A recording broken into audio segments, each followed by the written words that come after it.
Now let's talk about the eye assessment. Eye assessments.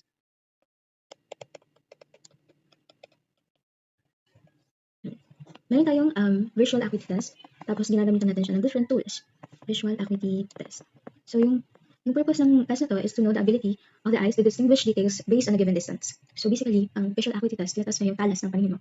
It is the ability of the eyes to distinguish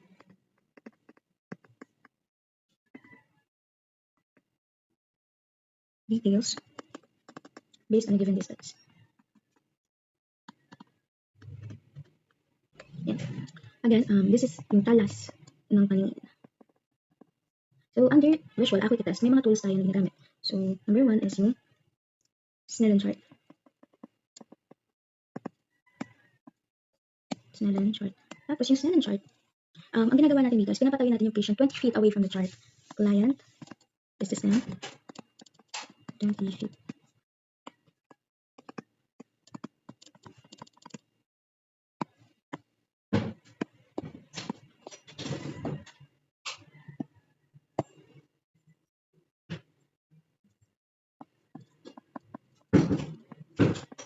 So, one at a time. So, dapat, parang pagkasunod-sunod na ay right to left eye to both. Tapos, yung result niya dapat, result, ay, kapag normal ang vision ng patient, ang magiging result niya ay 20-20. Ito yung normal vision ng pasyente. Tapos, kung legal blindness na, 200, 20 over 200. So, paano natin babasahin yan? Paano natin siya i-interpret? So, example, yung patient mo pumunta siya sa clinic, ganyan. Tapos, ang result ng test niya is 20 over 70. So, ang mangyayari, babasahin mo siya as client can read at 20 feet what a person with normal vision can read at 70 feet. Yan. Ganyan mo siya babasahin. So, basically, ito, hindi naman nagbabago yan, diba? Kasi si patient yan eh. Tapos ito, yung normal person. So, a client can read at 20 feet what a normal patient or a normal person, can read at 70 feet. So, ganyan mo siya babasahin. Mas malaki, palagi, itong nasa baba, itong denominator niya. Kasi ito, constant yan. Kasi pinapatayo natin ang pasyente 20 feet away from the chart. Ayan, so again, kapag mag-visual acuity test, tatakpan yung isang mata, maunang itatest yung right eye and then left and then both. So, one at a time. Kasi hindi naman pwedeng sabay kasi diba, pwedeng mag-compensate yung kabilang mata, yung right eye na pala yung malabo, yung isa, okay naman pala. So, ganyan. Next. Next natin is yung color vision test. Color vision test. Diba ginagamit ko sa mga patient na colorblind?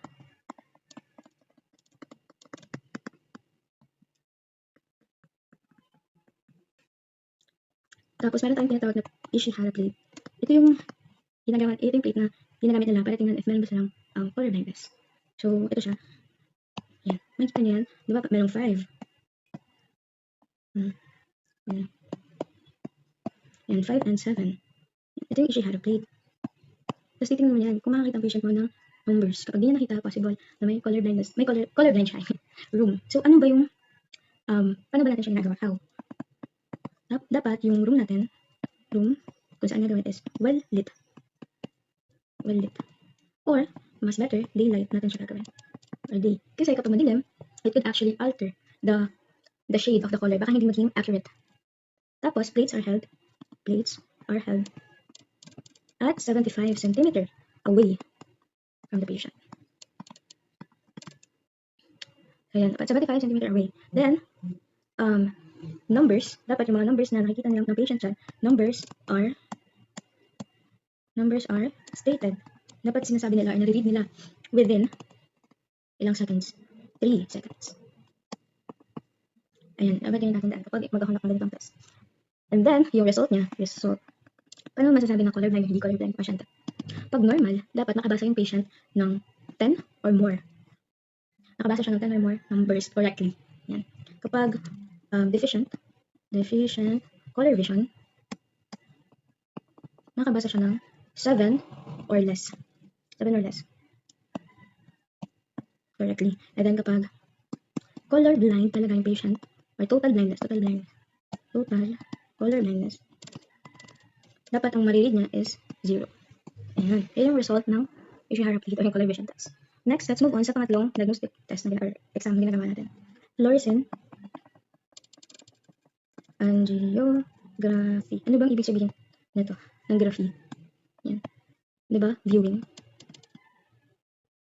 Tapos ito yung contrast dye, tapos viewing of blood vessels. Ganyan. It is used to evaluate yung neovascularization. Ano bang ibig sabihin ng neo? Neo means new. Vascularization, formation of blood vessels. Yeah. So it will determine the formation of new blood vessels. Next, actually, neovascularization, it will detect the formation of new abnormal blood vessels. Abnormal level. Tapos, how? Paano ba natin ito gagawin? How? Number 1, we have to inject dye. Fluorescein dye is injected in an acubital vein. Papakita ko, an acubital vein. Saan ba yan? Sa may forearm ba yan? Yes. So, yan, injected siya dyan. Tapos, after mga 10-minute period, over 10-minute period, mag-yield yan ng result kasi makikita ka ng ganito sa mata. Yan. After 10-minute period, black and white photos of retinal vasculative is taken, detecting neovascularization. Neovascularization. Dito mo parang dumami yung mga blood vessels sa mata. Abnormal sila, so hindi dapat ganun naman. For example, ang patient natin, merong tumor. I-welcome siya ng katawan natin. Kunyari, may tumor, ganyan. Feeling ng katawan lang siyang bagong family member. Mag-create siya ngayon ng mga blood vessels. Pag nag-create siya ng new blood vessels, mga abnormal blood vessels, dami ba yan? Yan, nadami sila. May na-welcome siya ng katawan mo, nadami yung tumor. Kasi may bagong blood vessels, may nourishment. Diba? Next. Ano yung dapat nating i-inform kay patient? May mga side effects kasi ito. Side effects. Diba kapag may contrast tayo, palagi naman yung mga side effect yan. Ang pasyente mo pwedeng magkaroon ng problem sa skin. Hindi naman ito problem, expected naman siya. Golden tone. Golden tone. Tapos yung urine niya, magiging deep yellow. Yan. This will occur after 24 hours after procedure. So, ano yung nursing interventions natin dito? Nursing intervention natin is number 1. Kailangan natin inform yung patient natin. Inform natin. Pero number 1 pala is increase oral fluid muna. Yan, increase mo oral fluid para ma-excrete to. Kasi pag may kidney problem ang pasyente, possible hindi niya ma-excrete mag-cause ng nephrotoxicity, diba? So, increase oral fluid intake. Tapos, we have to educate. Sabihin natin sa patient natin, after 24 hours po ng procedure, possible na magkaroon kayo ng deep yellow urine, o kaya magkaroon ng golden tone na sa skin niya, and it is normal po. It is the dye that caused it. Next is, pang-apat. Pang-apat is yung tonometry. Tonometry. Pero yung tool na ginagamit dito, tonometer. Yan yung tool na ginagamit. And yung tonometry, chine-check dito yung increase or yung IOP ng pasyente. Commonly, kapag increase yung IOP ng patient, diba, ang sakit niya is glaucoma. Yung IOP, intraocular pressure, ang normal IOP natin is 10 to 21 mmHg. So, meron tayong dalawa dito. Yung contact at saka yung non-contact.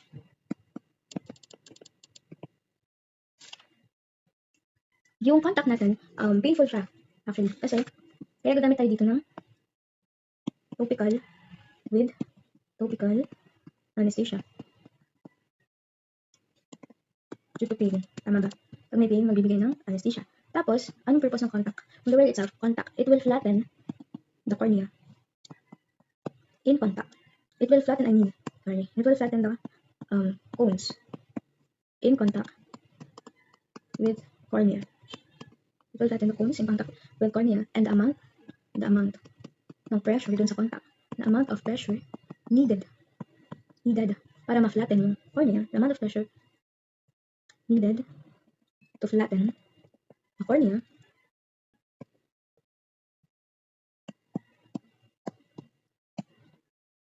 equates to the intraocular pressure of the eyes. So, kung gaano kalakas yung pressure na kailangan para ma-flatten yung cornea, ganun yung pressure na nandun sa eyes. Tapos, ang instruction natin dito, mamaya na lang pala yun. Yung non-contact muna. Yung non-contact, ang purpose niya is, same lang, para makita if mataas ba yung pressure sa mata. Dito naman, no anesthesia needed. Kasi, hindi naman siya painful. Walang pain dito eh. Kasi non-contact. Ang ginagawa lang, puff of air is directed to cornea, to indent it. Indent mo lang, hindi mo siya ika-flat, indent it. Tapos, although hindi siya painful and air lang ang ginagamit, ang downside niya, it is less accurate than contact tonometer. Ayan. So, ano ba yung nursing intervention natin dito?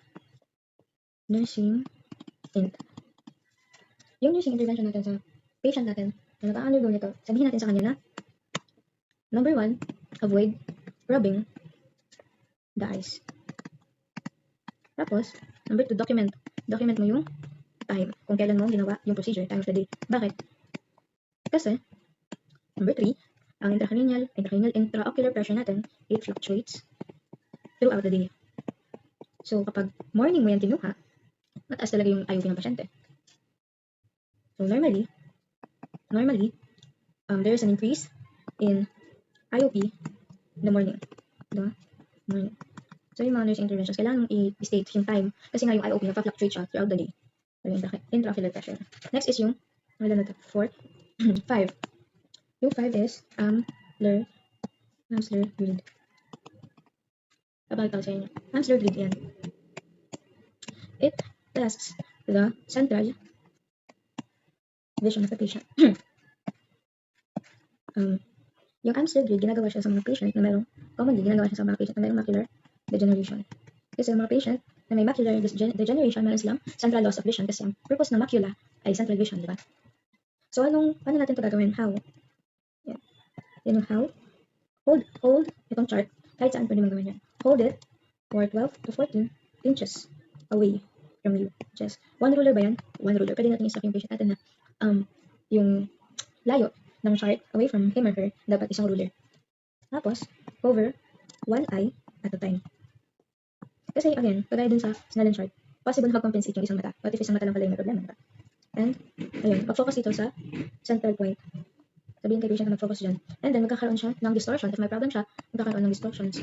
Makikita niya, sabihin niya, nurse, yung nakikita ko dito, the squares, sabihin niya, the squares, look faded. Malabo siya, nurse, malabo yung mga square, yung mga square, diba? Or, pwede niya sabihin na, the lines, look wavy.